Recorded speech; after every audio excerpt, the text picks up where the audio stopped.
tu vas devoir analyser, examiner le retour de cette personne-là. Si je te dis ça, c'est parce que pour moi, cette personne, c'est quelqu'un qui t'a beaucoup déçu. Tu as vécu une déception amoureuse, affective, à cause de cette personne-là. Et je ressens également que tu as fini par rebondir. Alors, je ne dis pas que tu as totalement oublié cette personne-là, mais en tout cas, tu t'es priorisé.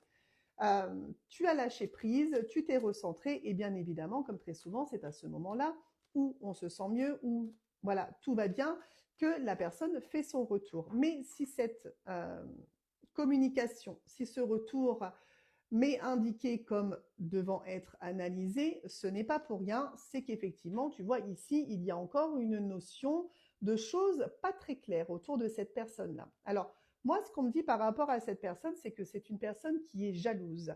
Je pense que cette personne-là, étant donné qu'il y a un silence entre vous deux, elle ne sait pas trop ce qui se passe dans ta vie. Et c'est une personne qui aime que les choses soient braquées sur elle, hein. On a vraiment quelqu'un qui est très égocentrique finalement, très égoïste. Et cette personne-là, ne sachant pas ce qui se passe dans ta vie, si tu es accompagné ou non, c'est vraiment une personne qui va revenir déjà dans un premier temps pour s'assurer que tu es toujours ouverte à cette personne-là. Là, on a vraiment une personne qui a envie d'être sûre que si elle veut de nouveau quelque chose avec toi, eh ben, tu vas te laisser aller avec cette personne-là. Et voilà, c'est ce que je te disais. Hein, d'accord.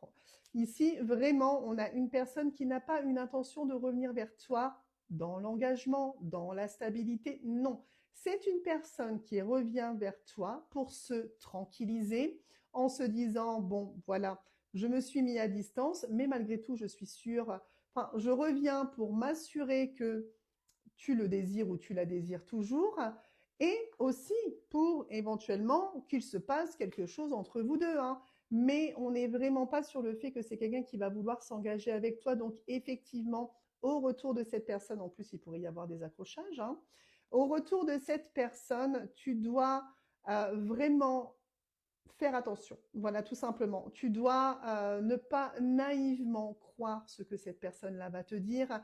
C'est une personne qui a une tendance à la manipulation. Cette personne t'a fortement déçu avec son comportement et va le refaire. D'accord? Donc là, tu dois être sur tes gardes par rapport à cette personne. Oui, le retour est là, mais ça n'est pas un retour d'engagement. Ça n'est pas un retour où cette personne va finalement avoir travaillé sur lui-même ou sur elle-même. C'est une personne qui veut s'assurer que tu as toujours des sentiments pour lui ou pour elle. Et c'est une personne qui, en soi, aimerait bien quand même qu'il se passe quelque chose d'intime entre vous deux.